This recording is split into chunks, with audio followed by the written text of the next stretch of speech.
So,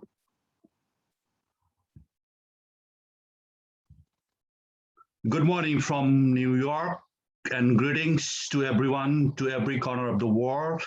I am Somnath Ghimire, President of Girija Prasad Koirala Foundation America chapter, and we have been holding this international Zoom conferences.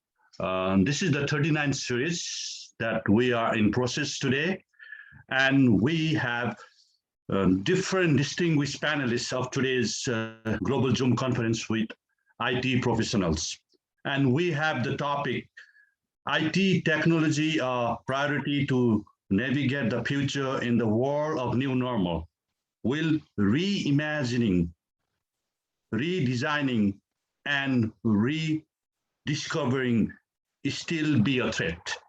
So we will be focusing on this topic of distinguished IT experts that we have today. And we are lucky to have connected with you all. Thank you for being here on time. And without any further delay, I would like to welcome the chairperson of Girija Prasad Koirala Foundation, Honorable Sujata Koirala, and she is also the former Deputy Prime Minister of Nepal and Foreign Minister of Nepal and an influential leader of Nepali Congress. Please welcome Honorable Sujata Koirala for her welcome remarks. Namaste and good morning and good evening. First of all, I would like to extend my sincere greetings and warm welcome to all distinguished guests and participants on this virtual event from around the world. I appreciate you all taking time to join this program. I also thank Mr. Somnath Ghimire, the coordinator of GPK Foundation Foundation, America chapter, for organizing this program.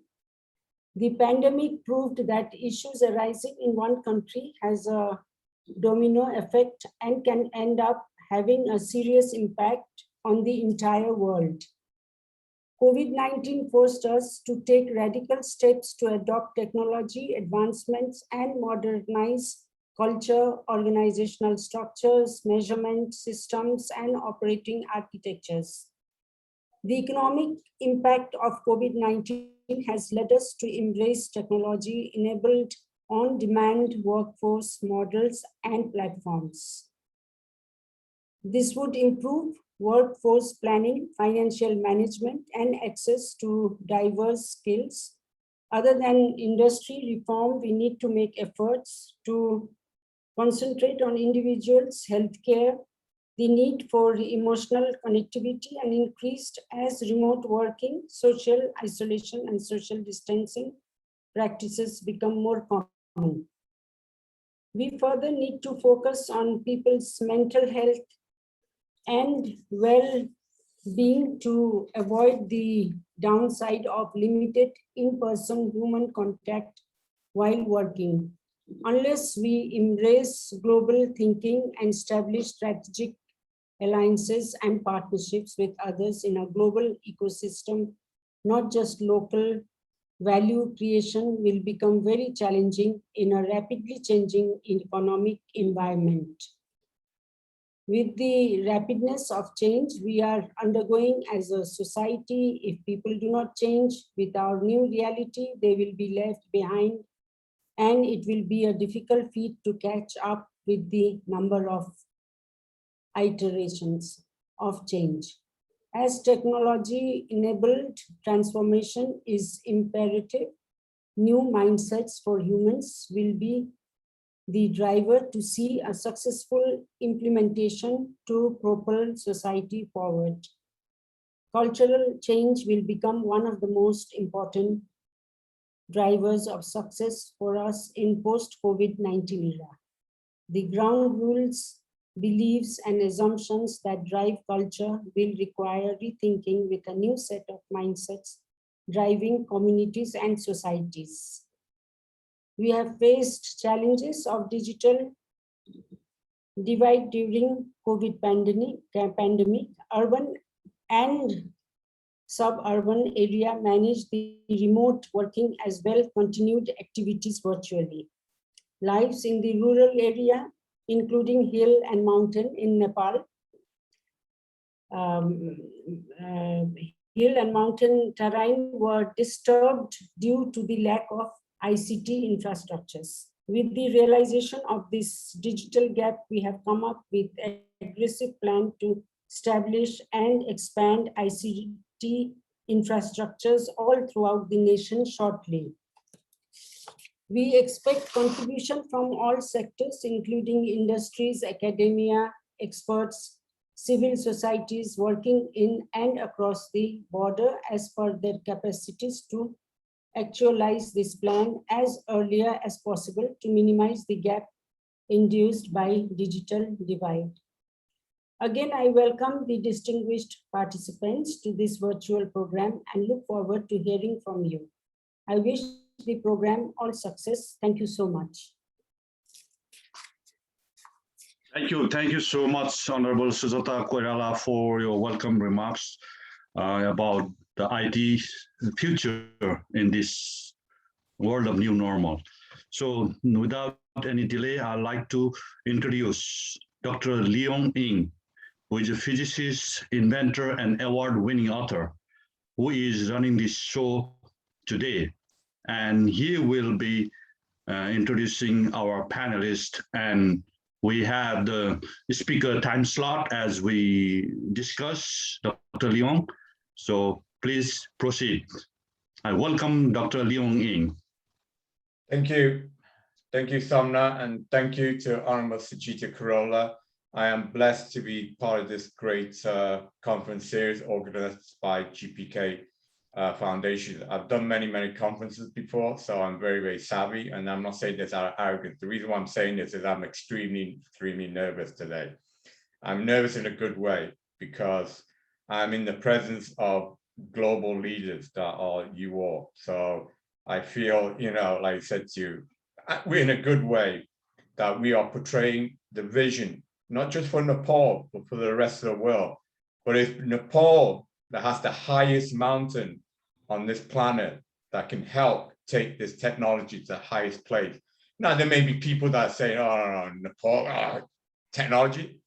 I came from Singapore back in the 60s, so you all know how old, how ancient I am. Back then, in my home, we didn't even have electricity. I repeat, we did not even have electricity in Singapore. Everyone now thinks of Singapore as this rich, affluent, high-tech entity. But we started off in our family home without electricity. But with the right leadership, with the Prime Minister, Lee of Singapore, and obviously Nepal has a matching great leader in the great father of Nepal, which is obviously the Prime Minister, Koirala, and her daughter here, the Honorable Sujata Koirala. With the right vision, with the right leadership, yes, you can take a nation from poverty without electricity into a new age. Okay, Singapore was implementing touch pay technology payment scheme 15 years before they just entered it here in New York a year ago. Okay, so this vision is real, folks. Again, with the right leadership, with the right partnership, with the right investment, indeed, Nepal can be a world leader in technology. Okay, and also, fate has it. Before we go into the future, the past is very important. So this morning when I logged on to GPK site on Facebook, I got a memory. It was 3 years ago that I first flew to Nepal.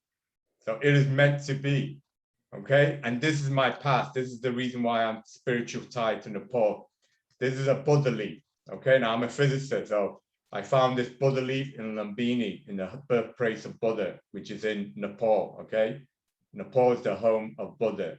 This Buddha leaf has the image of Buddha. It is 3 years old and it's as green as it ever been, okay? So that is a sign of the past, but our sign moving forward, okay? So now on to the vision of moving forward. So I'm just gonna do a quick overview of what we're gonna be covering before we introduce to the world the great speakers that are about to follow on, okay? So let me just share my screen with you, or be patient with me, folks.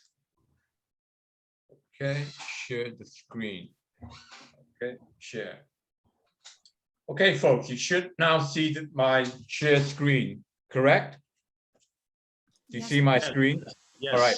Okay, so this is a vision of the future, okay? So we have the human intelligence, which is obviously still important. So it is the past, but everyone knows about artificial intelligence, okay? Whether you fear it, whether you worship it, whatever, it is the future, okay? And one of the main speakers here, Mongkol, is an expert in this field. He has patents for it, for doing good, okay? And the age of hard cash, when you had to whip out your wallet and get your dollar bill, we are now in the crypto. Now, of course, we know there are issues with crypto, okay? So there's not a smooth, but it's like all new technology, there are teething issues. And again, we have experts in this field which will cover this topic, so I'm not gonna go into that. Then we have the motion picture, because to get our message through, the media is the most important source. So media that we're in at the moment. So to discuss our vision to the future, to get our message over, we do need to use the media in a savvy way, in a mass media way. So the motion pictures where in the old days, I mean, I'm an old man, so I'd say old days, me, you sit in a movie theater with hundreds, if not thousands, to watch one giant screen.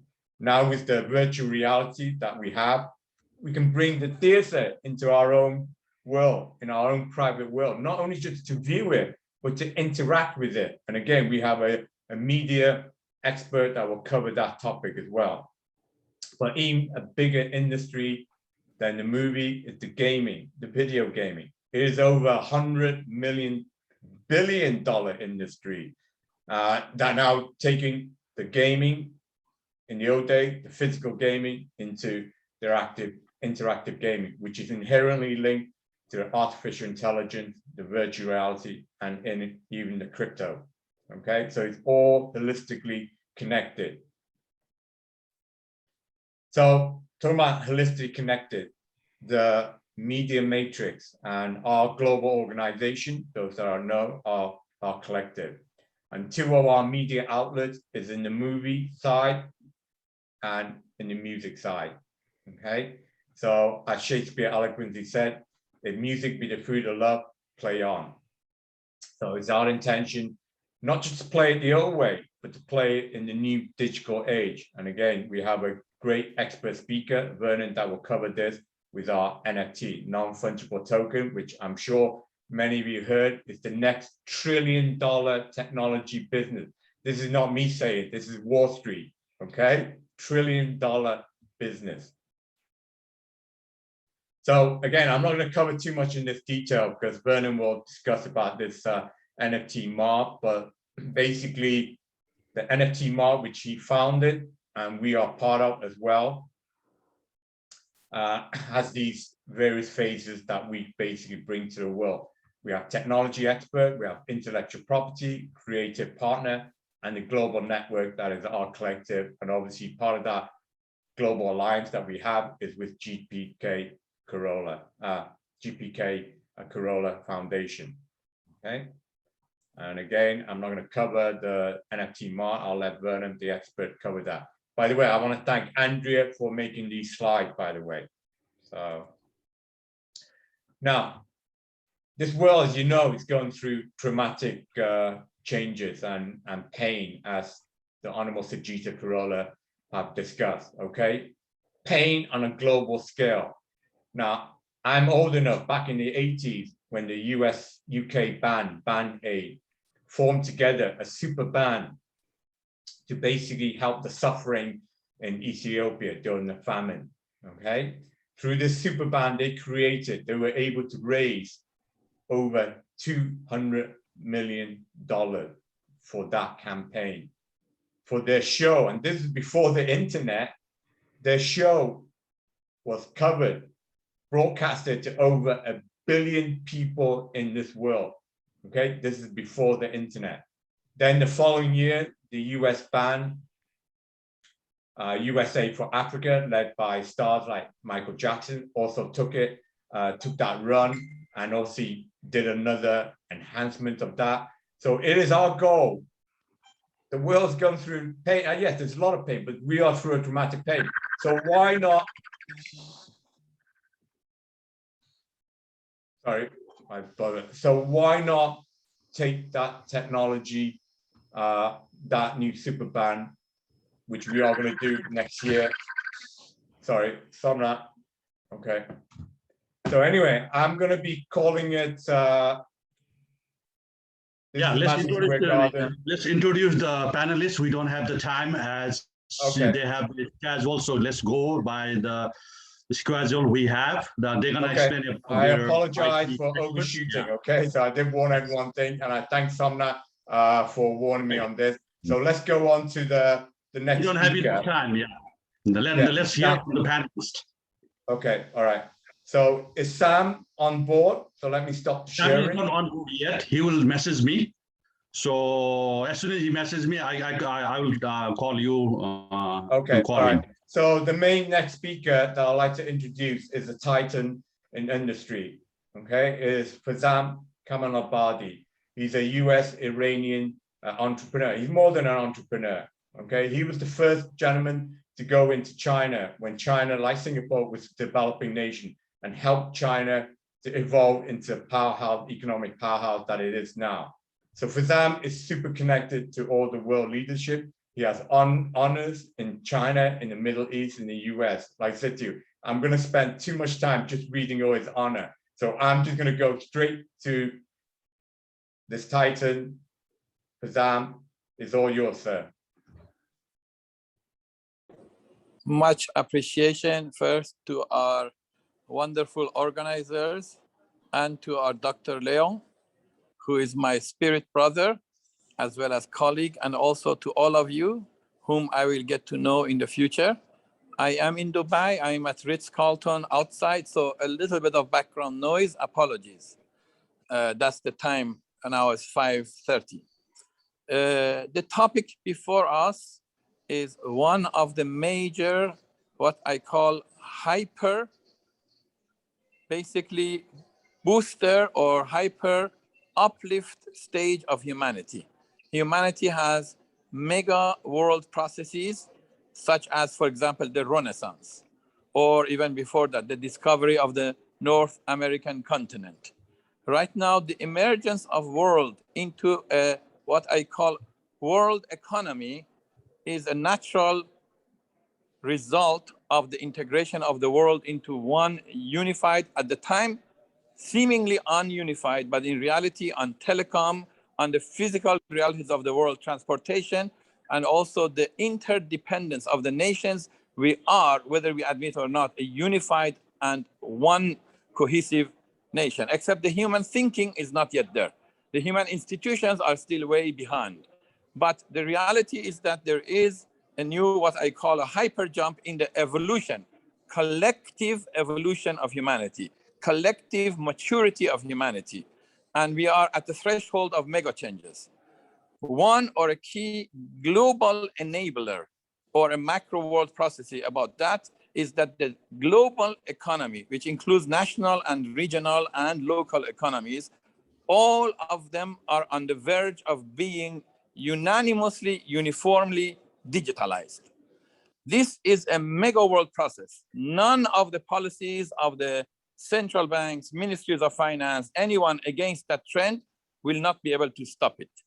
So there is a fear factor, there is an unknown factor, but it has always been in human history. Remember, even the internet era. When the internet era came upon us, there was what? From the first time, there was an ignorance factor. Then it was a curiosity, an unknown. Then fear factor, then denial factor. When the curiosity became partial adoption, became a universal adoption, then it became people feeling, oh, I am behind. So there is a fear of loss. When it became total adoption, everybody forgot about it. They got so much used to it. Remember that there is a mega trend on the way, much bigger than the internet era. This is the phenomena, we call it blockchain, but beyond blockchain and cryptocurrency, it is called digitalization of global economy. The global economy has a phenomena of digitalization, and there is a theology, there is a reason behind it. And the reason is that there are eras of human development. From, let's say, remember the American Indians, they used to message each other with the smoke from mountain to mountain. Then the telegram came. Then came radio, television, then became computers, and then they become internet. But these are all enablers for faster, larger, more cohesive communication, and for that matter, transactions. The economy is becoming uniform and uniform in diversity, unified in diversity through the means of blockchain, which is automatic, fast, large, speedy transactions, all on electronic ledgers that are basically immutable, cannot be disputed, and also they will remain forever long, and they will be recorded, and therefore they are seamless transactions. And this phenomena, whether as a horizontal, that means as integrator of different industrial chains to make the process faster and the transactions automatic and on a smart contract, or vertical, when the valuation of the basically economic operations will become multiplied. As the economy and the process become more liquid and more transactions, the liquidity creates also the valuation multiplication. When we had classic economy, 8 to 20% is very good high return. 30% is excellent. When we go to stock market economy, only 100 years of history, the valuation is 2x, 5x, and we're all so happy. Some cases, even the valuation comes down, but some cases 20x is very high. Internet economy creates valuation. You see that they are internet, so their valuation, and because of liquidity, multiplies. When blockchain comes, the valuation increases 1,000x, 10,000x, in some cases 500,000x. In one of my initiatives in 1 year, without the blockchain, I created 20,000x multiplication. But when we go on what we call the digital economy's underlying value, then we have the vertical of crypto tokens on it, the valuation multiplication will become much higher. And that's why the wealth is being created in much faster space. The Canoe family, they took them 5 generations and about 108 years to create maybe $30 billion. And the same thing, it took Li Ka-shing of Hong Kong maybe 68 years to build a $30 billion empire. It took Alibaba, Jack Ma only 18 years to create the same wealth. And it took Ethereum only 4 to 5 years. So see, the wealth creation is becoming faster, but it is not equally distributed. Therefore, there is a lot of losses. And as in the what we call stock market, it opened liquidity of partial shares of companies for the moms and pops and for the mid-class. It created affluence. If the result of digital economy is trickled down to the populations, it will upgrade the affluence level in a more uniform and unified and equitable format. This is the next era of blockchain, where we don't come only for crowd financing. We raise monies, we give a promise of the white paper, and we never deliver on those promises. And therefore, the coin will fall down. We have 1,950 coins that disappeared and they lost, and they made tons of monies, and it was basically, we can call it Ponzi scheme if it was purposefully, sometimes benignly, and yet masses lost monies. The enabler of blockchain and cryptocurrency, this is supposed to be higher valuation increase of economy and distributed for the masses, and yet no, it creates another privileged class. This is the challenge for all of us who are in the crypto, in the blockchain, to prevent and to avoid. We created the decentralized system so that the governments and the conglomerates will not basically cheat the money out of the people. We cannot become another group echelons of people who become super billionaires, 100 billionaires, and maybe even trillionaires, and the masses of humanity will suffer. We hope that the ushering of the era of global digital economy will bring the wealth to all the countries, starting from Nepal to Africa, to India, to China, to the developed countries, and create a more equitable society and an equitable economic system. In order to do that, every economy at the end still is value driven. While myself as Future Trends, I am the founder of Future Trends Group. While I'm increasing my economic activities, I started and I created 100 successful transactions. Some of them are world iconic first. For example, the sovereign wealth funds of Arab states, bringing them to China and investing in ICBC. That was an iconic deal. US Exim Bank loan to 56 Chinese cities. That was iconic deals. Chinese capital invested in all the GCC and in Africa as we were triggered. And I created the new national policy of China outbound investment in 1999. These were all new stages. But all of these activities, which now I turned into 50 companies in the umbrella of Future Trends, our all motto is only one thing: wealth creation from one hand and wealth distribution from the other hand at the same time.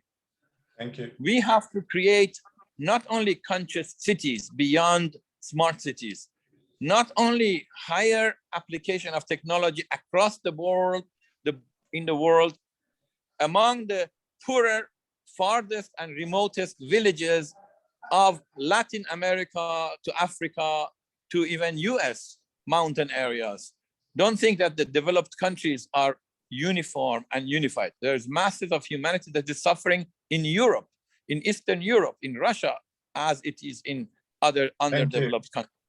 So with that in mind, we should think of only one thing: bring digital economy to the nation, make the central banks become digitalized, make the ancillary banks connected, digitalized, create tokenization of securities. That means all the economic operations of countries. I am doing that. We are doing that under Future Trends and our subsidiary companies with a unified wallet where we have data coin, investment coin, and stable coin all in one wallet, and bring the national digital economy on it while we develop our assets and inject to the economy. We do all of that in the future for a new model of finance, wealth, and economy, and embedded distribution. We must make what we call humanitarian work as a smart contract in all our blockchain operations. No need to create wealth one place and later think, oh, I am giving a little bit of it back to society. No, we want to create wealth and distribute it automatically on a smart contract into the society. This is the motto of Future Trends. Thank you very much. Thank you, Farzam. I didn't want to interrupt you for a simple reason. I know how heartfelt your passion is. I know you are one of the most successful entrepreneur on this planet, one of the most wealthiest wealth manager creator on this planet. But yet you do not just think about yourself. You think of the poor. You think of those that don't have it. And that's why your message is so important. Because you all know I'm very, very arrogant and I would have interrupted you. But your message is so powerful that it is worth hearing, okay? So I want to thank you for that, brother. And I'm blessed to have you, to call you my spiritual brother. Now to move on. So I asked everyone, obviously try to keep on time. I was obviously not the one that did it, so I apologize for that. But now the next great speaker we have is Professor Rahari Sabiti. He's professor at ECDI University. He's a renowned expert in cybersecurity and has consulted for world leaders, governments, and corporations. So I want to hand it over to Professor Rahari. Please take the platform. Thank you, Mr. Leong Ying and Honorable Chairperson Sujata Koirala and Mr. Somnath Ghimire and other panelists. Thank you so much for inviting me on your talk show. Looks like, let me ask you a question. I mean, I'm also an investor on cryptocurrency. I'm currently investing on Cardano. Is that a good investment? Mr. Leong? There are more crypto expert on here, but if you want a quick answer, as you know, a lot of nations are banning crypto, including Nepal, China, etc. Yeah, because the 70% of, that's a different subject matter. But we all believe that in the future, if it's done correctly, that is the future. So the answer is it needs to overcome certain issues, Right. one of which is, of course, your subject matter, which is cybersecurity, which is one of the most important exactly, criteria. yeah. Because the thing is 70% of crypto transactions are being used for illegal transactions, illegal activities. It still is a long way to go to fix that path. And here I would like to more focus on what's going on around the globe. Also, I have been, I have been teaching at ECPI. At the same time, I'm also providing cybersecurity awareness training, especially in Nepal, because my research was mostly based on Nepal. And what I'm trying to do is how this vulnerable demographic, like people in different demographic area, using these digital devices, they can easily be exploited. And that is a big challenge, especially in underdeveloped country. When you look the data, we are almost losing around $6 trillion a year from cyber crimes. Every year, $6 trillion. Before even we move forward to globalize with digital technology, I think especially for underdeveloped countries like developing countries, they have to invest on technology, at least 25% out of the total budget. When I look at other countries like Singapore, Singapore has 5 million populations, and over the 3 years, they are going to invest almost $19 billion for science and innovations. And also, and then they have created over 400,000 high-paying tech jobs in that sector. And then when you compare Nepal, since Sujata Koirala, Honorable Sujata Koirala is here, I'm trying to also educate. When I go to Nepal, every year I go to Nepal, I try to educate, I try to give awareness to people over there. I'm trying to also make people more secure using all this digital platform, how they can easily be exploited. And now we are thinking about Nepal trying to make part of this global technological era. Because the thing is, Microsoft survey shows that within 5 years, technology will be creating almost 145 million jobs. And Nepal is not part of that. Not only Nepal, a lot of underdeveloped countries, they are not part of that process, because in Nepal, the budget I have seen, only they have allocated less than 5% budget on technology and education.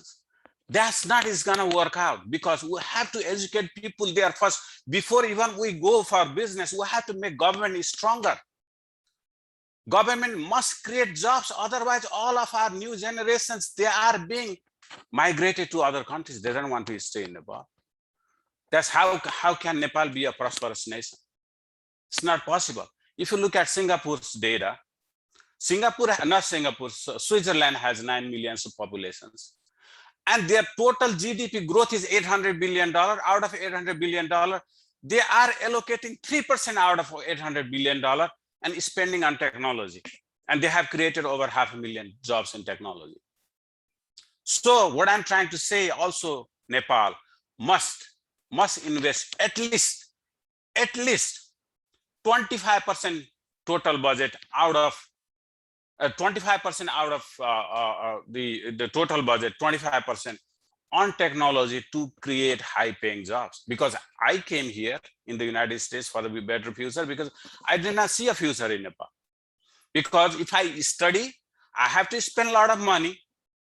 Then after I finish my college, then where is the opportunity? There is no opportunity. I cannot survive. So I have to look for my better future. So only the private sector cannot make it happen, because the government must take initiative on this matter. Even when you look at the United States almost invest, almost business and technology, they invest almost $1.4 trillion in 2021 out of $4 trillion total budget. Even when I work at NASA invests almost half of their budget on technology and innovations. So we must create high-paying jobs in Nepal, at least 25%. Even the global average salary of technology is around $120,000. Even though you take a week of training, and still you get over $60,000, $80,000 a year. But Nepal, when I finish my study, I hardly make $100 a month.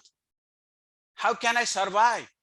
And we cannot sustain our next generation. There is no way we can imagine a better future of Nepal. It's not going to happen. And look, the cyber crimes, even half of the world has access to the internet. Only half of the world, rest of the world. And then now the is in a fast pace. The cyber crime is growing in a fast pace. $6 trillion we are losing every year. Within 10 years, we are going to lose $10 trillion. See how the hackers are making money?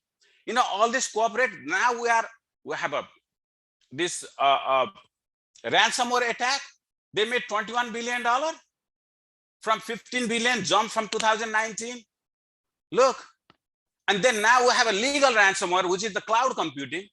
We have legally pay that. And then people, you know, all the businesses, they have been manipulated. They are being forced to go to the cloud. I know cloud is good, but not all the way through. My account was compromised a couple of months ago because I'm teaching. I also teach cloud computing. But the thing is, people do not understand. And all the big businesses, what they are looking to make money, they are not focusing on user side, how those users can be secure. When I looked the data just a while ago, the most common used password in the world right now, 1, 2, 3, 4, 5, 6. See, this problem must be fixed first. Otherwise, if you do not fix it, all this cyber crime will skyrocket. It's going to be whole damage. Look, the cryptocurrency, 70% of transactions illegally used. Because what I'm trying to say here is, I think we are not going to the right direction, because only thing is, let's not take just business point of view, especially for underdeveloped country like Nepal. Let's make some education and awareness to leaders like Honorable Prime Minister, Vice Prime Minister here with us. And please, I would like to request you, I'm coming in December also. I would like to request you to understand the concept of technology, how technology can create millions of high-paying jobs. So like me, I migrated here in the United States and I started from dishwashing level. And I don't want next generation to suffer the same way as I suffer. This has to be fixed. If we don't fix it, if we can just globalize, if we just make product for other country, for other organization, it's not going to work. Thank you so much for your time. All right. No, thank you, Professor Subedi. I hear your passion. I see your passion, and I'm 100% in agreement with you. But in some way, at least advanced, because before the password was 1, 2, 3, 4, 5. The previous password that was used, most common, was password. So. Yeah. Yeah, I can show you that trick. I can even show you how they can be, easily compromised. Dr. Leong, I have to cut it down. I have to cut it down now because Priya Samant has to leave. She has another meeting. All right. I'll put Priya. So call Priya. We're just going to jump ahead due to rescheduling. So we're going to have Priya Samant, who's a social entrepreneur, integrating technology and innovation for international businesses and emerging markets. She worked tirelessly for education and on women's and youth empowerment. She's also advisor to First Lady of Iceland. So Priya, the platform is yours. Thank you. Thank you so much, Dr. Ying, for those kind comments. So my name is Priya Samant, and I'm going to be very quick with my remarks. Pandemic and other global emergency crises have destabilized the world peace and economies. However, technological innovations can help combat some of these crises. Technology can go where people cannot go and where rescue efforts become very risky. But what is very important is that in order for technology and innovation and research to happen, public-private partnership is extremely important. A collaboration is key. So we are coming towards the end of the 76th session of the United Nations General Assembly. And what is important is United Nations, there are 17 SDGs, known as the Sustainable Development Goals. In order to achieve that, as I mentioned, it's extremely important that, innovators, private companies, startup entrepreneurs, as well as government and nonprofit organizations come together and brainstorm ideas where, ideas are shared within the communities. They are shared across the nations. So there is a pathway in the way, we can create solutions and implement it that can take a world towards, peace and prosperity. We have frontier technologies like AI, blockchain, cryptocurrency, and, Dr. Kamalabadi actually went into the details of it a bit. But what is important is that, there are multiple nations, like, for example, Nepal is a mountain economy, and, we have island economy, and climate crisis, climate change is extremely important, which is destabilizing the growth of these economies.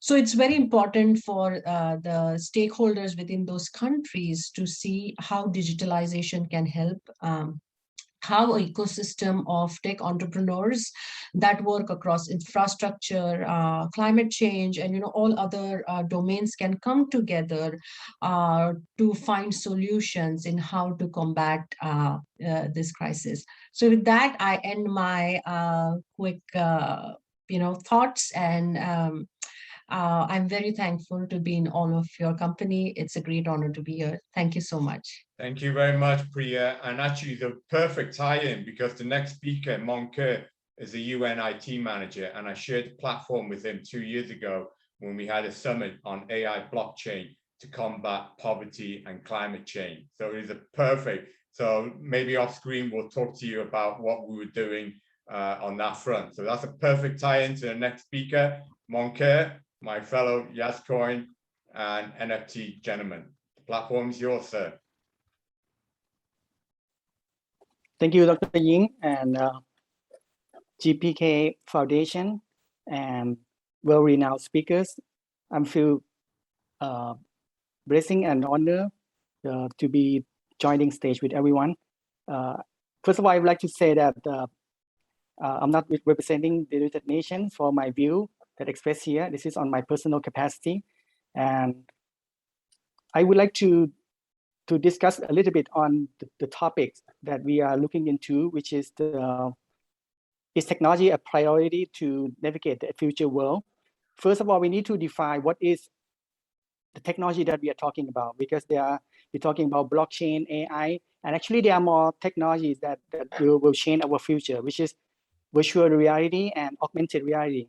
Just to give a quick explanation between the two is that in virtual reality, you can connect yourself to a device, and then you can put yourself into a different world. Let's imagine you want to learn Chinese, and the best way to learn Chinese is to be in China, but you cannot go there because of limited travel restriction and this and that. But you can connect to a machine, and you put yourself in China, and you start speaking Chinese with the virtual world. Augmented reality, you still see the real world, but you see additional information that comes from the digital world feed to you. You look at someone's face, and that the information gives you that, okay, who is this person and who is he's doing. 5G network. What's important of the 5G network is with 4G, you can get the internet speed of 10 megabytes to 300 megabits per second. 5G will allow 100 times of that.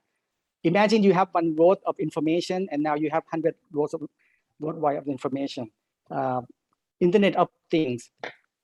We know that we have laptop, mobile phones connected to the internet. Now we have smart TV, smart refrigerator, smart oven, smart thermostat. That all of these will create lots of information, and we need lots of capacity to support this. Cybersecurity, that's what we know. We have to protect our credit card and online banking from the criminals.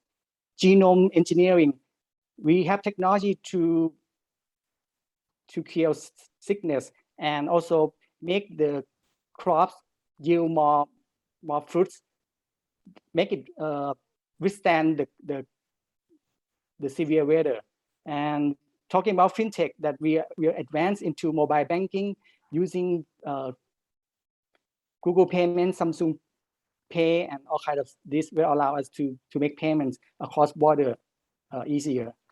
cloud computing is allow you to connect to huge infrastructure with computing is on demand. Like you can use Amazon cloud computing or Microsoft computing, and voice assistant like we are used to with talking to Siri and talking to Google Assistant that allow you to access to vast information on the internet with a single of a few seconds. And these are technology that will shape our future. And what we can expect in the future is the future of money with the technology of blockchain. In the near future, we can see in the end we will have three types of money. We have government-backed currency, we have corporate-backed currency, and we have open community-backed currency. We're gonna have future house, which is, as I said, it's a combination of Internet of Things, smart home, and modular home that can be shipped from the cargo and unfolded to be a home. And you're talking about future car, which is self-driving car, and the car can be taxi while you're sleeping. As taxi as a service, and you will change the model of how you own the car. And you talk about future school, it will be through remote learning and VR, virtual reality, augmented reality, and also massive open online course where the top professor talk to millions of people around the world on the internet. We talk about future work, which is remote, and most of the job can be performed by AI. Future travel will be space travel, and we're going to export deep sea travel. Entertainment will go through VR, AR in movie, music, and games. In the investment, we're talking about anyone, anywhere, and anytime. No age limit, cross-border, and can be done through mobile phone. Law enforcement will be used forensic biometrics and digital breadcrumbs. Most of our activities are online now, and they can be tracked. So now we have to focus on, we know the technology that we are talking about and how it's going to impact our future. Now we need to also think about what do we want to achieve. Let be clear that I would like the world to have smart and good citizens. And not only that, we also want these citizens to be happy and healthy so that we can create peace and prosperity. So what we are discussing so far about technology is only to create smart citizens, but don't forget that to create good citizens, happy and healthy citizens, we don't need that much money. We just need loving and caring government, loving and caring employers, loving and caring schools, loving and caring families that can create good, happy and healthy citizens. But now the key that we need to solve is how to create smart citizens. That we need to get them to be aware of the technology. As I mentioned, all those technology above, the leaders need to understand the technology and set goals and priorities and allocate resources to make sure that citizens know about the technology. It doesn't mean drop everything else and everyone goes to the technology school. It's not like that, because we need arts, music, and sports to make sure that the world is 1 minute, Mongkol. Is enjoyable. Yes, sure. And so when the government set goals, priorities, and work with public and private sectors, so that they can implement what the government have inside. So there are kids who are really passionate about technology. Send them to technology school, give them all resources, turn them into experts. At the same time, for kids who are passionate about something else, make sure they go through the skills and passion that they have, but they also understand how the technology that we mentioned will impact them in the future. And, you know, humans as a species, we have survived many challenges, and we will survive it again with our collective mindset and expertise. With the support from the government and public and private sector, we can do it. And this will happen to Nepal. To that. So now, one thing, the world watching this, okay, these gentlemen and ladies are not just talking about the future. These gentlemen and ladies are creating the future. So remember that. They're not just talking big, they're walking big. And this gentleman here, Mongkol, is one of the biggest walkers, all right? Some of the technology that he's bringing on is absolutely amazing, but we'll cover that a different day. So watch out, guys, okay? We are gonna, like you said, create this great new world together. So from one partner to another partner, we have a very impressive entertainment executive. You can see from the back of his room, he has lots of pride from the music industry. So he's met a lot of superstars, he's worked with them, like I said to you, and we are blessed to have him as the brainchild behind this new trillion-dollar technology commerce that is NFT. So Vernon, why don't you give a little bit of spiel about this mega new technology sphere? Absolutely. I just want to say, first of all, that I'm very honored to be on this discussion. I was impressed by my partner's speech because it showed the kind of person he is. My partner is Mongkol. I'm proud to be Dr. Ying's partner. We wouldn't be here without Dr. Ying. We wouldn't be in this kind of forum without him. So Mongkol and I are partners with him in Nifty Mart, which is a NFT-based company. And we have other partners. But the thing that I saw earlier that really knocked me out was the speech from the gentleman from Future Trends Group and him talking about the real concept of what we're doing here, which is to equalize wealth or to distribute wealth around the world in a more equitable manner. And I think that's what we really should be focusing on because the market that we're looking at in just a few areas, specifically for NFTs, is $1 trillion addressable market in 2020. That's the addressable market. And NFTs touch the core of that in several areas: art, collectibles, luxury goods, games, gambling. So the question is, how much of that market, which is mostly an analog market right now, is going to be turned into a digital market?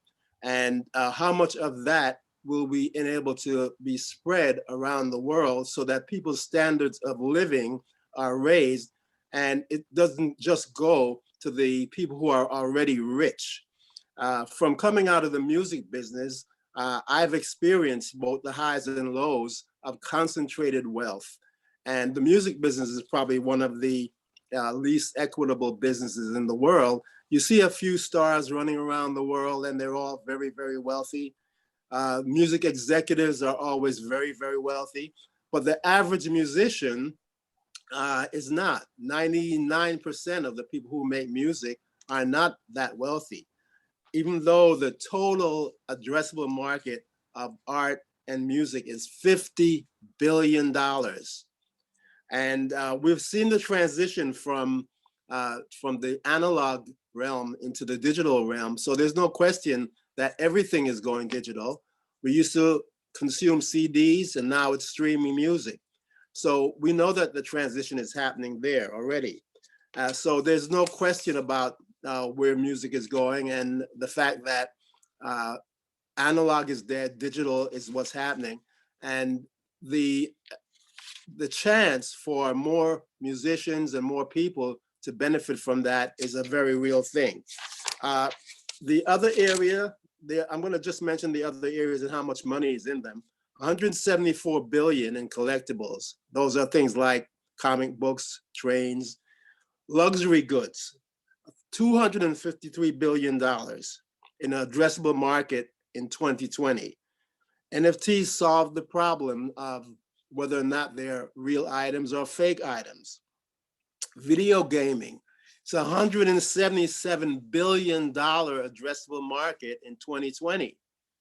And NFTs solve the problem of being able to take yours or your money from one world to another, whether it's owned by Sony or it's owned by Microsoft.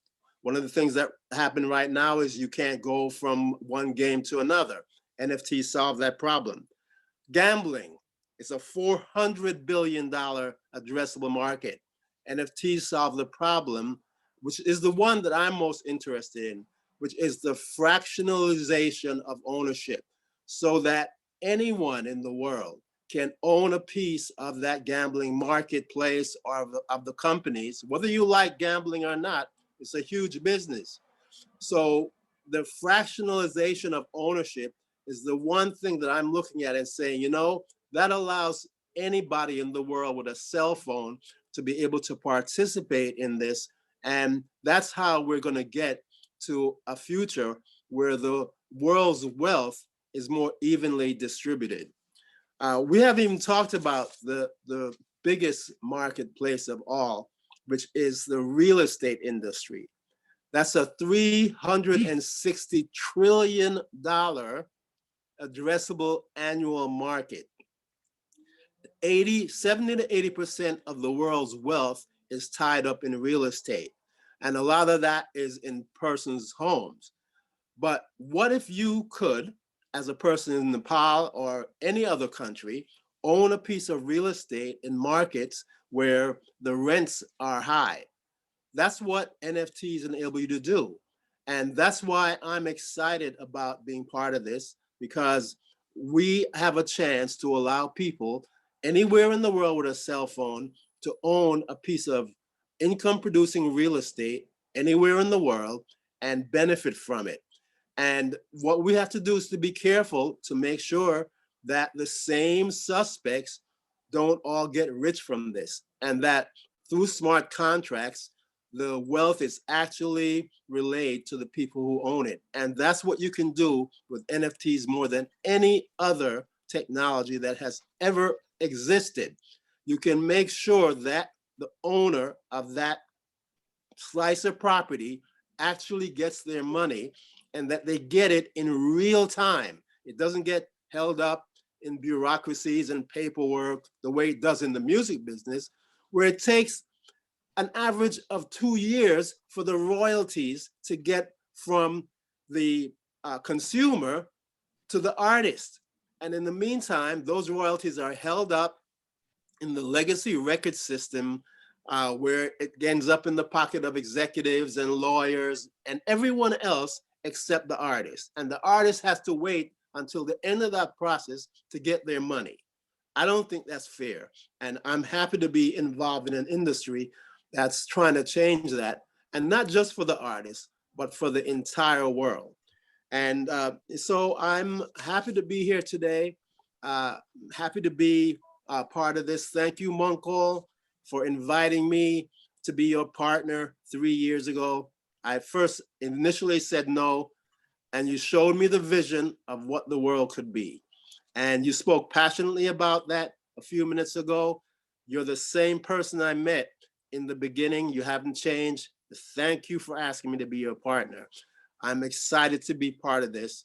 And I look forward to introducing specific ideas on how the nation of Nepal can benefit from the use of NFTs in the music business. I already have a project ready, which we'll talk about, that will require as little as 10 cents to participate in.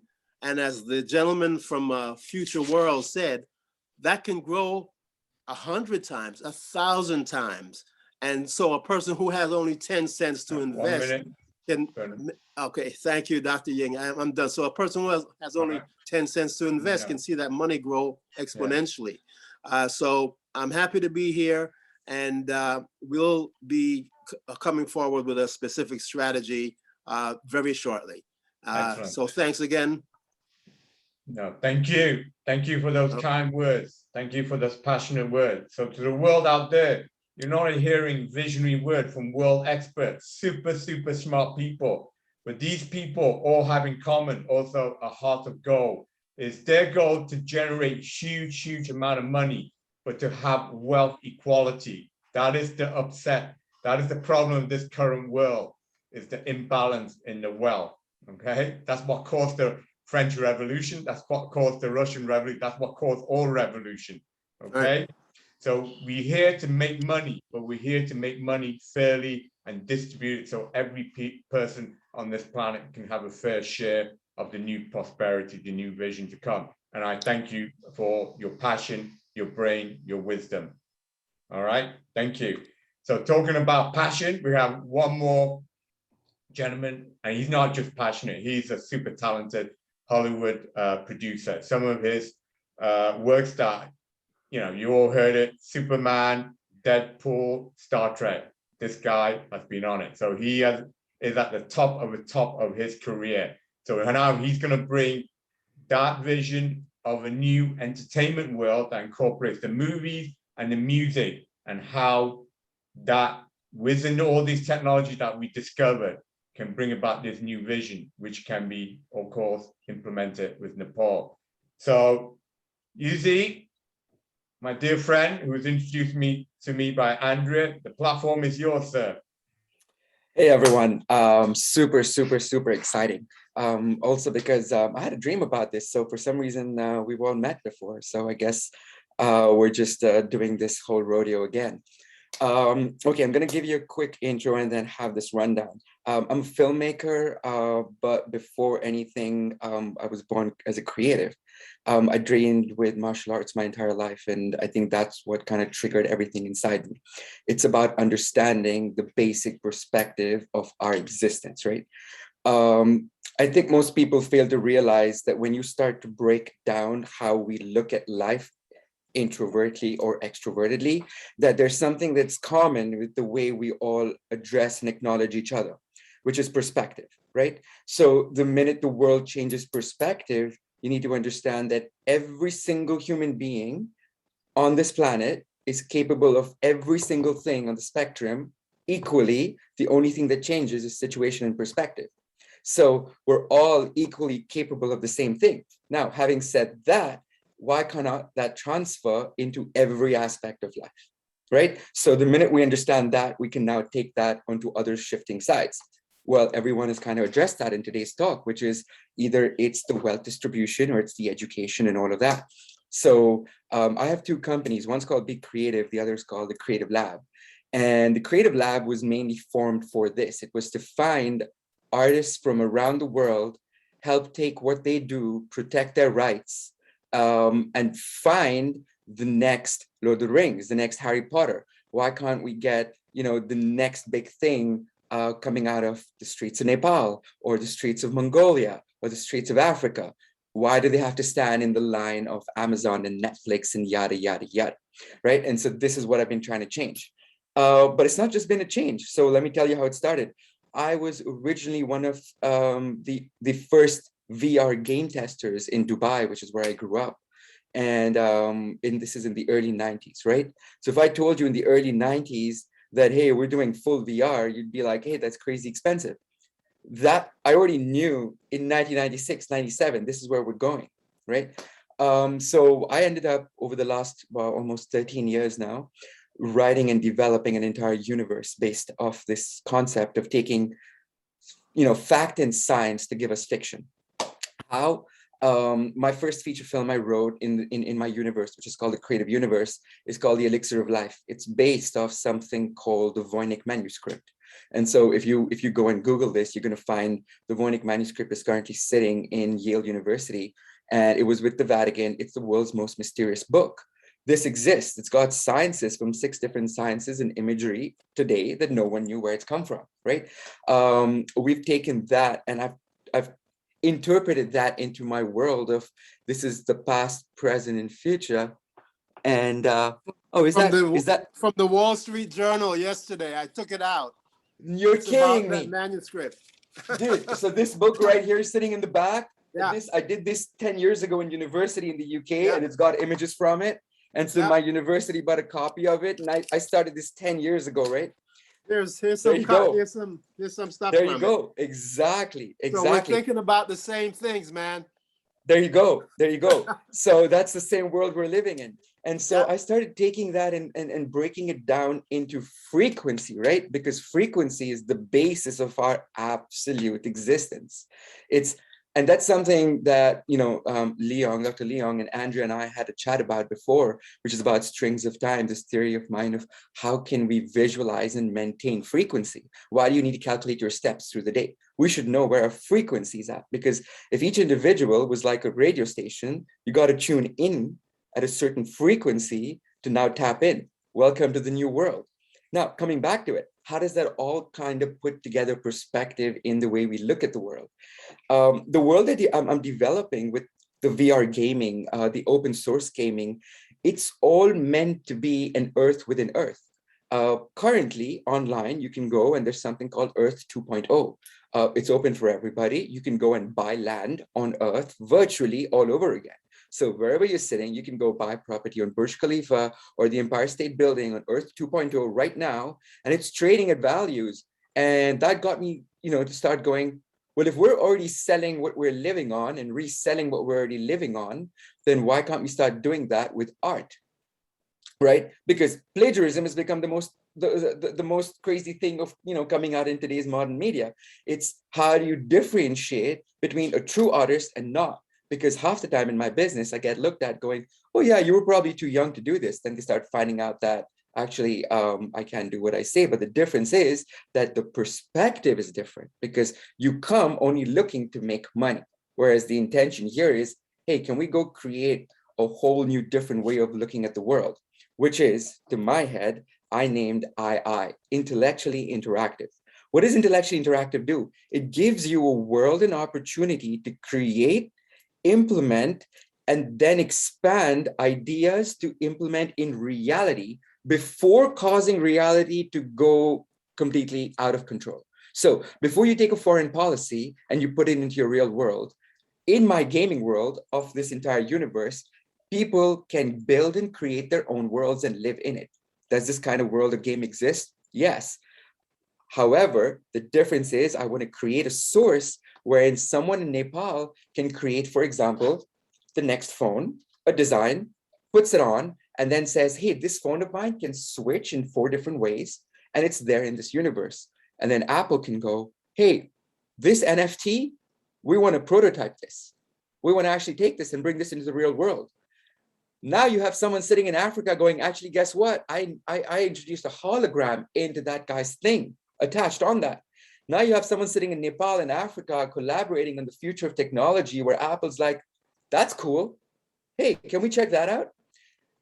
Why can't we not do that with also political things? It's like if my world never saw war, because every game talks about war. As a gamer, my entire life, I stepped away from gaming because of that. It's because the objective of me to game was to feel something within me. However, the society we're growing up in and we're brought up around is told to us that when you cause damage, you get pleasure. It's not, it doesn't work like that. Whereas you can actually generate pleasure by finding what your soul true thing is, intention of why you were gaming in the first place is to get something, exhilarating out of it. So the shift of the way thinking is now affecting the way society is growing, because if you've got kids, for example, my nephew and stuff like that are coming from a time wherein they're just gaming for hours. How do you take that world of theirs and show that you can now take this world and bring it real? You got to immerse in that world. You got to go with your geography and your mathematics in physical form, but in a virtual world and say, hey, look, this is not geometry. You can now take a 3D pen in your world and draw what Albert Einstein just wrote on a blackboard, but physically experience it. You want to experience E equals to MC squared? That's not words anymore. We can do that, but you can do that in a game form. You can do that in a technological form. So that's what I've been trying to do. And so the first project I developed from my universe, which actually is ready, it's called Stardust. It's the soundtrack to my TV show we put out on Spotify last month. The entire music video I shot on the iPhone, right? This is my way of pushing tech. It's not the first time I've done it. I did a video 2 years ago on a short film on the iPhone. We went to 23 festivals around the world and we won 14 of them. Night. Oh, thank you. Yes. Chasing Lines, yeah. $2.99. I thought it was a movie, but it was a great video. Didn't mind spending the money at all. So guess what? That's going to be worth it because in 3 years, I'm making the 3rd part of the trilogy, and the entire thing is going to be a 16-minute ceremony over 16 years of film over 3 continents. Nice. But Even with Stardust now, I shot it on the iPhone because this is my way of telling people in the business who I look at every single day going, that's going to cost $100,000. Yes, because you're wearing a suit and you're thinking from a paper perspective of what fills a bank account. Come to my world. We wear shorts, play around with sand, and think about how do we build this building with nothing. Guess what? You take water with sand and you put it hard enough, it will stand. Welcome to the creative world. That's what we're doing. But yeah, this is all I wanted to touch on, which is we're trying to create an earth within earth, guys. So what I want people to start thinking about is how do you take these interactive elements and change the way we are accepting each other, religion, culture, nationality. I'm currently living in Vancouver. I come from India. I grew up in Dubai. Something I struggled with my entire life was identity crisis, right? Why? Because nothing connected me. The only thing that does is my art, is because I still belong to an industry that creates no matter where I go. And today I'm speaking with people from different parts of the world, all trying to do the same thing. So I hope we can build this world wherein, like everyone said, distribute wealth equally, but also let's be conscious that money isn't everything because we came from commodities and we're going to go to that same place, and the barter system worked. But if we actually create the right kind of system, money is just a fugazi for people to control you, whereas we live happy if we have the things that we love. So thank you very much for having me. Thank you, guys. And I look forward to, creating with you all. Thank you. Absolutely. Thank you, Yes. Yuzi. As you see, he's a genius and a talent at the highest level. So you see why Hollywood is using his brilliance, okay? And we're thankful to have him in our collaboration to help us paint that message, help us get that educational platform out there to the world. So thank you, Yuzi. And from one extremely talented individual to an extremely talented who introduced me to Yuzi. And the last but not least is Andrea Wen. So she's going to correlate all this information that we just talked about, the passion, the wealth distribution, and how we can get that education out to the world. So it is a perfect fitting to leave the last speaker, unless of course Sam gets back on board, to Andrea Wen. Andrea, it's all yours. Thank you. Well, first of all, it's always a pleasure and an honor to be invited to be part of a GPK conference and be in presence with the Honorable Sujata Koirala, since she's such an inspiration. And I'm really grateful for all that you're doing to spread all this awareness that we need so much in order to build a new world. And talking about building a new world, before all, I am a human being, but I am an activist. And I created a global social movement that it's all about taking action. And it's called One Humanity, One World, because that's what we believe in. And I believe that technology is nothing but a tool. And what I care about the most is how humanity is going to use this tool in order to move forward to the future. So now, if you let me, I would like to share my screen with you. Just for a couple minutes. Okay, give me a second. Yeah, we see your screen, Andrea. Wonderful. So one of the One Humanity, One World most important projects is Humanity for Peace. And it's an educational charity project that has a lot to do with technology. Okay, so one thing that concerns me a lot is how technology and medicine has done such a great evolution in the past decades and centuries, but yet our school system remains the same, frozen in time. We have literally not have evolved from not in the last 2 decades. We literally have the same school system and the same tools at classrooms. But yet look at the silly example, the phone. This is just how it has changed in the last couple of decades and how much it has changed in the last century. Yet classrooms still work the same. But that's not the big issue. I think the big issue is the education crisis in our entire planet. How can we be in the 21st century and still 40% of the world population don't have access to education at all? Not education at all. More than 40 million people in 48 countries are victims of slavery, and 71% of the total numbers of that victims are children and young women. 25 millions of victims of workforce and 26% are children. That's 21st century. And yet we're talking about going to Mars. Just want to make clear, there's nothing wrong about wanting to go to Mars, but we have a couple priorities to fix on Earth first. I believe that education enlightens our world. And, oops, sorry. Okay. And the reason and because of that, we think that it was necessary to create a whole new educational curriculum for a whole new educational system that could really teach beyond math, languages, science, history. All of this is important, but so is for these new generations to learn the true evolutionary meaning of peace and who are we as humans and as one human race. Because if these new generations don't learn that, there's no way they are gonna be able to manage the advanced technology we're gonna have, including nuclear weapons, including economy. All of that lays in the back if we have uneducated people controlling these things. So for this curriculum, we decided to choose a whole holistic approach. We have educators from experts, teachers from different corners of the world with different cultural backgrounds, all experts in specific branches of different types of holistic educations, creating our curriculum.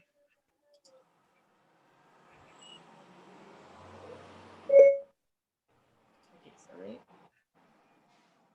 So our educational curriculum has 3 essentials. The first of all is communication. The second of all is logic, and the 3 are peace values. We believe that we can teach our students communication, logic, and peace values in every single subject. We can be learning languages and learning communication, but also logic and peace values. History, stop teaching the glorification of war and start talking about activism, how to build a greater future, learning from our past mistakes. We can be teaching mathematics and still be learning peace values. So this is a little bit the approach of our curriculum. We have 3 level groups according to the ages, but this is suitable for absolutely everyone. Even people that never had education before can learn from this. These are the structure of our subjects, which I'm not going to get much into detail since we don't really have much time. Yeah. And this is the important part, since this entire conference is about what technology can do for us in order to build this new world. We didn't forget about how technology can help us to bridge this great bridge and break these walls that doesn't let us provide good quality education to everybody equally. So our educational curriculum, it's going to be integrated into a software that is going to be uploaded online, and absolutely everyone that has a smartphone, a tablet, a computer will have free access to it.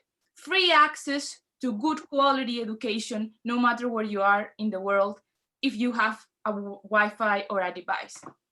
So that is what is great from this curriculum, that we are really making education for free and of good quality, because we believe that education must be a human right. Now, of course, we are very lucky to count with a great team of experts in all these areas of education and technology. And we really plan to bring the entire world into one classroom. So that means that no matter your culture background, we will all learning literally the same.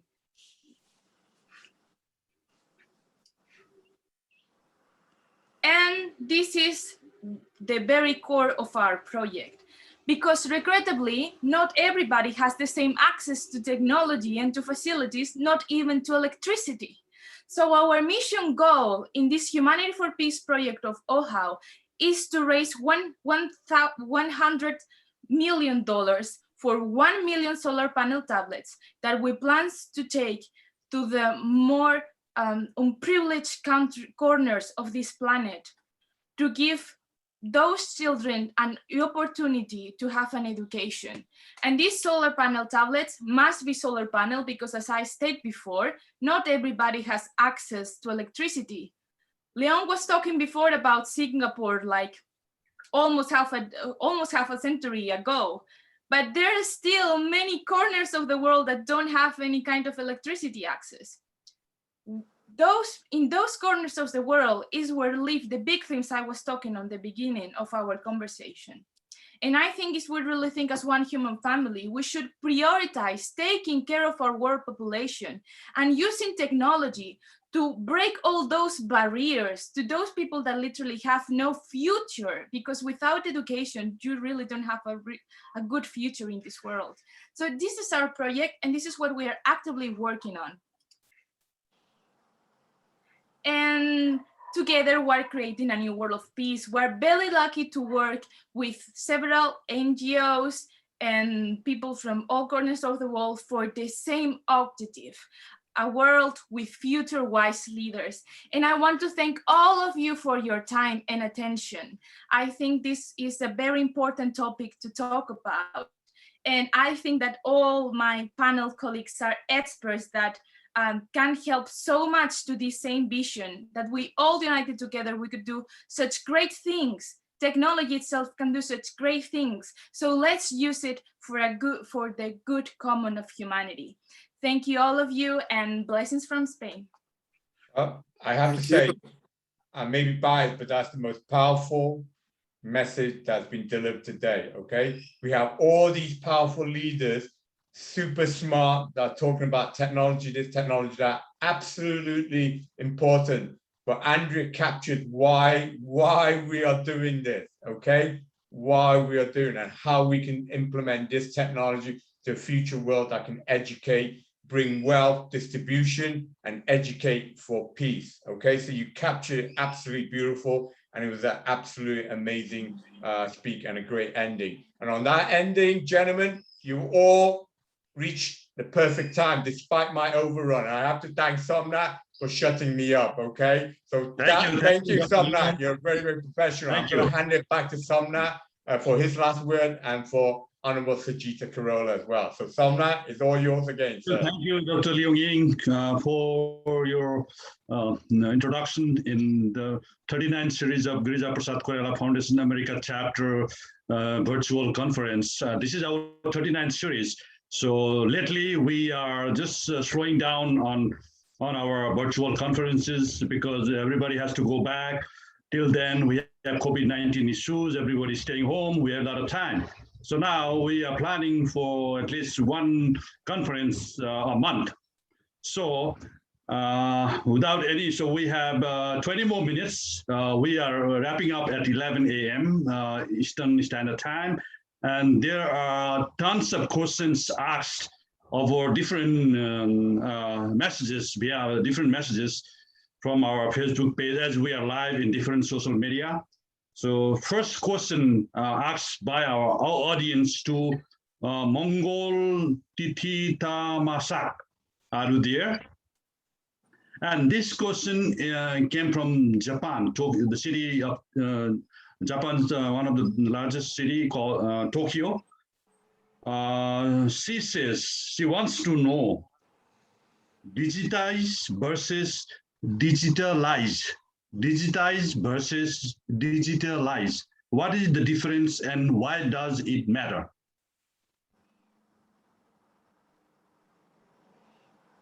I'm not clear on the question.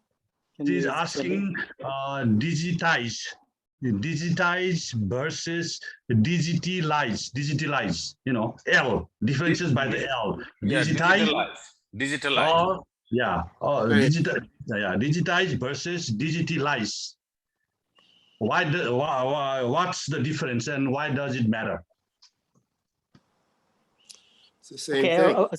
I'll speak from what I understand. So the digitize is the process of you converting analog into digital format. And digital life is, I think I heard digital life is digitalized. Z with a Z. Digitalized. So the same thing then, yeah. Digitalized. Okay, go ahead. It's just converting from physical assets to digital assets. Right. So some like physical machine to virtual machine. Yeah. And why does it matter? She asked, why does it matter? Right now we have technology that can, if you want to store 100 pounds of paper, now you can just scan everything and make it searchable. Now you can put in a piece of your thumb drive, and that's your, it's in digital format. It's more manageable. And if you want to find information in your 100 pounds of paper, that will be difficult. But if you have keyword attached to the document, you can search in a matter of seconds. So the productivity increase, and yep. Okay, thank you. Thank you for the answer. And another question asked to our Professor Dr. Ramhari Subedi, and from this question from Kathmandu. We heard your presentation, very informative, knowledgeable, but what do you suggest to our, I call it my first generation leaders of Nepal? They are still not in the process of digitalized technology, and they are continuing in the government. Will that work to further strengthen the technology in Nepal? Thank you so much for the question, Somnathji. I think the way we can improve in Nepal to allocate budget, first of all. It's not going to work with the policy. We make policy, but there is no budget.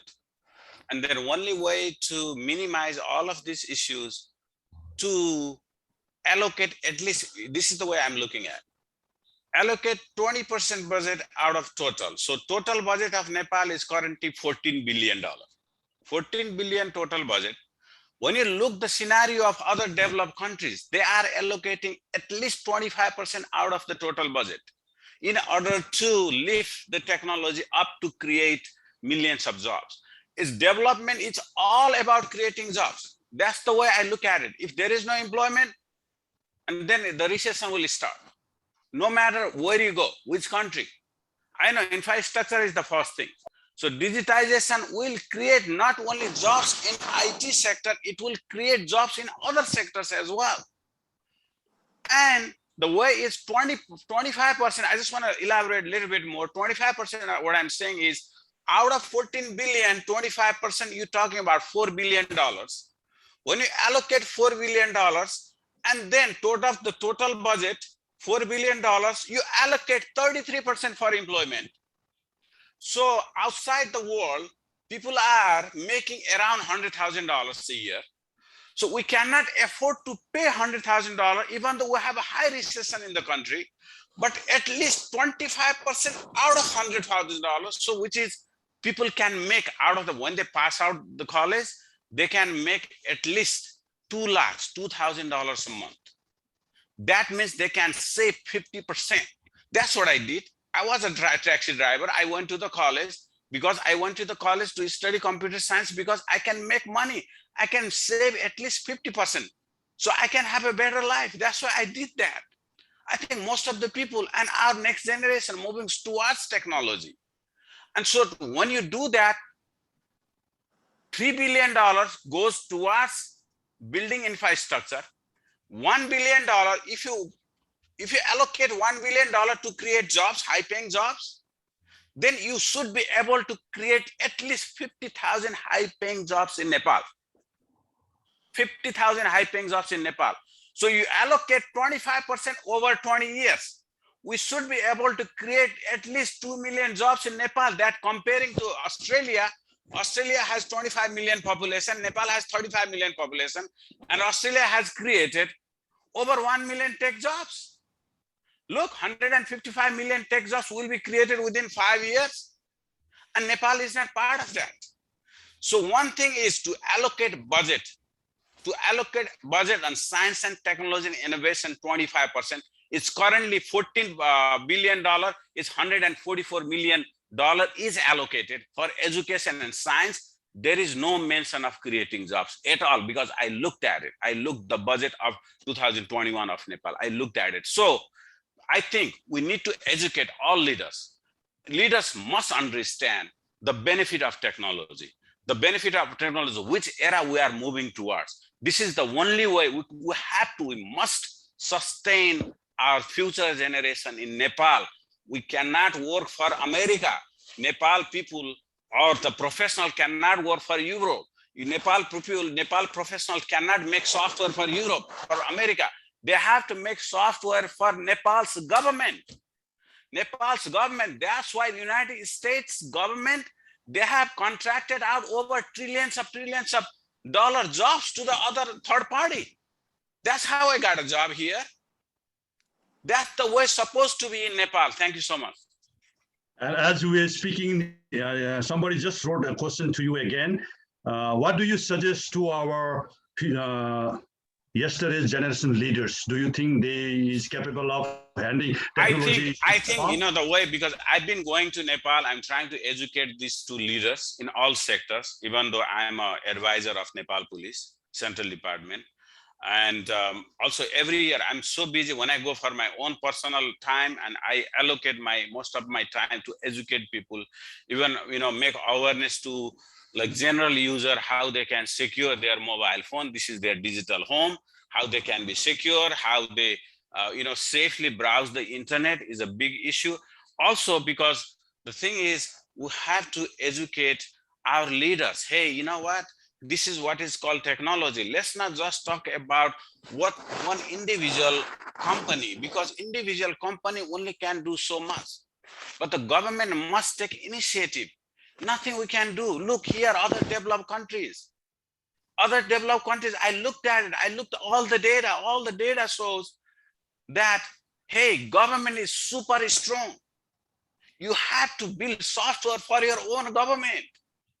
And then you're going to be making a lot of, let's see, here I spend, in general, IT professional in America, I spend around $10,000 a month. That goes towards the US government.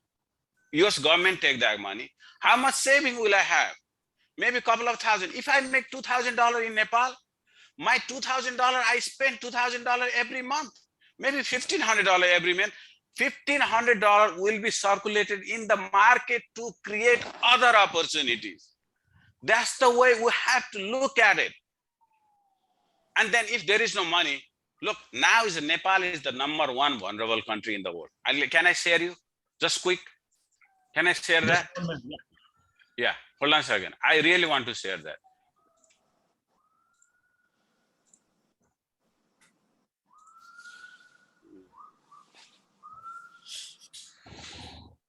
Live.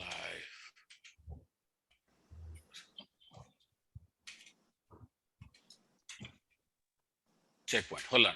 Sorry, it was checkpoint. Look here. It's very checkpoint cyber threat map.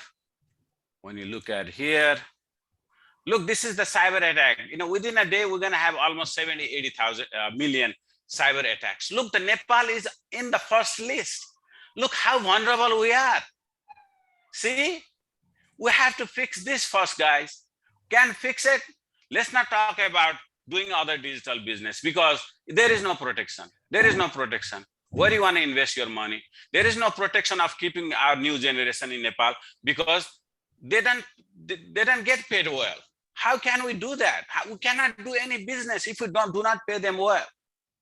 So this problem must be fixed first. Thank you so much. So that's why I really like to, we really need to educate our leaders, and then just to show them all the data, see all other countries, how they have developed, and they are taking to the next level, because the only difference between underdeveloped country and developed country because of technology management, because over there is no manage. Here we have managed. We manage millions of billions of technology to create opportunities. Over there unmanaged. So that has to be understand. In all, especially for lawmakers, they must understand. So Nepali Congress should take initiative, because I think I also sent my proposal to Nepali Congress Central Committee a few weeks ago to Bishwa Prakash Sharma. So what would be Nepali Congress next agenda on this technology era to lift up our digital, environment. And then I don't know how they're gonna take it seriously. It has to be. And then that's the way I can say it. We have to be serious now. And this is the only way the country can be a prosperous country. Thank you so much. Thank you. Thank you so much, Professor Dr. Ramhari Subedi, PhD in cyber and NASA system engineer. Is a very close friend of ours and well-wisher of Nepal. And let's hope your experts can, improve the IT industry in Nepal. And hopefully our leaders will listen our voice. Also, And please, Honorable Sujata Koirala, please, I mean, from hardly, I want to request you to take this initiative. We have to save our next generation. We cannot send our generation to other countries. We cannot be slavery. And then we have no future over here, even though working and making money, but we don't feel good. That's why we're missing our country, because we want to have these opportunities. Please take it very seriously. We can do it just by allocating 20% budget out of the total every year over 20 years. We can make it happen. Thank you. And the last question of today's IT conference. Go ahead, Diju, go ahead. Dr. Ramhari ji, I think this government, we have just come to the government now, Nepali Congress, and we are giving it a very high priority to develop science and technology. And we are going to promote this. And it was very nice listening to you, and I definitely relay this to our leaders. When I come to in December, Honorable Sujata Koirala, I really want to show you the actual data. Okay. On PowerPoint presentation. It will be very impressive for you to understand. Very interesting. And it was very nice listening to all of you. Really, it was very interesting and got a lot of knowledge from listening to you all, and got many ideas. So I hope, I'd like to thank Somnath ji a lot for our organized program. Thank you so much, Ramhari ji. Hope to see you in Nepal. Please contact me. Sure, I will do that. Thank you. Thank you, Honorable You Sujata. remember me, I just want to Honorable thank her Honorary Dr. Sujata. Thank you very much. Yeah. I have the last question. Oh, you are right. How did you know that the question is for you, Uzair? Oh, was it? I had no idea. I was just... Okay, this question is asked by from Seoul, South Korea. By hearing you is very interesting, and I want to learn more. And do you think digital technology will establish trends and make better business decisions? Was that question addressed to me, Doctor? Yeah. Do you think digital technology will establish many trends and make better business decisions? I'm going to answer that in two parts. So thank you for the question. First part, I think trends are made by people who see value in something that the world takes on. Sometimes what started out as a trend was never meant to be a trend, but silly things become trends, like watching a cat on YouTube, or a bottle cap challenge. That becomes a trend. So a trend is something that becomes something viral for people's, to grab their attention. That's the first thing. The second part of that is what the technology is actually used for. So if we use, say, TikTok, which is technology, but everyone's just dancing on it, that's not really doing anything. But if we find how to use that to actually educate someone and then do what everyone's spoken about today, now your trend actually has purpose. So to me, if someone's just out to make money, it's going to create a trend, but the money comes and goes, just like it always does. So I think it's our job as people to constantly evaluate what becomes a trend has purpose for what it actually was intending to do, and not for the wrong reasons, which was just getting a few million hits and then we close our books. But so yeah, thank you. Thank you for a great answer. And finally, I would like to say a few words as the closing remarks to, and I will love to invite again Honorable Sujata Koirala. Thank you very much, everyone coming here. And it was very interesting to listen to you, and hopefully we will meet you all in Nepal and learn from you, and your technology, your ideas will be our people will be very grateful, our students will be very grateful to hear your speech, your talk program, and like to invite all of you, all the experts to Nepal.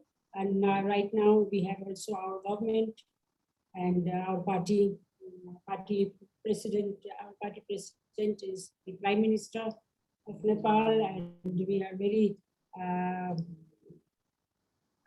we like to really listen to you and learn from you. Nepali people will be very happy, and we want to start now technology. We are giving it a priority, as I told you, and hopefully we will see you all in Nepal. Thank you so much. It was so nice talking and listening and learning from you.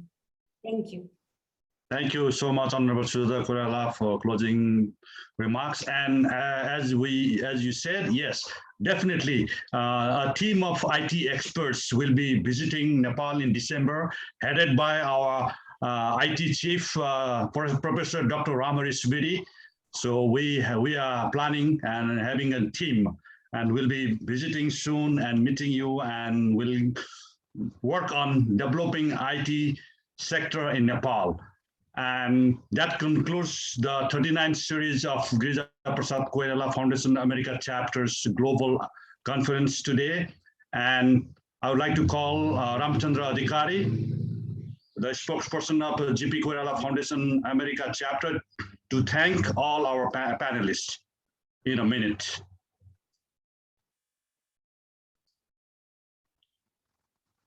Ramchandra Adhikari, vote of thanks. Yeah. Namaskar, good evening, good morning, Honorable Chairperson of our GPK Koirala Foundation, Honorable Sujata Koirala Diju, Chairperson of America Chapter, Somnath Ghimire, and Dr. Leong and Dr. Ramhari Subedi and various experts from the technology I see in the screen. We have very fruitful discussion about the IT expertise, idea of power sharing, idea of business, idea of different sector. We unite together because of the the global Zoom meeting. So we came together of many ideas, and finally we have to apply this in the real field, and we are hoping so in coming future for the change of our nation, or the change of our generation. Actually, teamwork is a great work. Together, everyone achieves more. That's the goal of the team. And we have different ideas, different thoughts. Because of the IT technology now, this whole entire world is changing in a global village. We are connecting towards each part of the world because of this digitized world now. Now, all much things are going to be changed. Even nowadays, we are thinking about digitized money, digitized various things are happening, and new technologies are taking place. That's why we are thinking to change the nation's development by means of the technology. Overall, we are planning, we are thinking for the proper development of our country, Nepal. Our chairperson, Honorable Sujata Diju, is doing great to unite the people from the different part of the world by means of the technology, by means of the politics, by means of the social justice, by means of the social work. We are so proud with her thought and her idea in the name of our great leader, late Girija Prasad Koirala. We are so proud to be the part of the GPK Foundation. We are working globally in different sectors, in different part of the world. That's why we are so proud. Our main goal is how to develop our nation by means of the technology. And coming days, we have to focus on this issue. That's why I would like to thank all of your dear panelists, dear distinguished guests who joined together in our the global virtual meeting and share different your ideas, your vision, your technological, there's thoughts. We are so proud with your ideas, and in coming future, we'd like to join physically as well, as our chairperson already mentioned about it in coming days. And we have to be united in the teamwork and proper development of the Nepal and entire world. We have to think, how can we change? We can, sure we can. That's right. Okay, I'm going to conclude this one. Finally, I would like to thank you everybody joining in this global conference. And I would like to proper better health and enjoy life ahead. Thank you very much. Thank you. Good night. Have a good day. Thank you very much. Thank you everyone for sharing your thoughts, and we look forward meeting our chairperson in Kathmandu in December. Thank you. Have a good night, everyone. Thank you. Bye-bye. Thank you.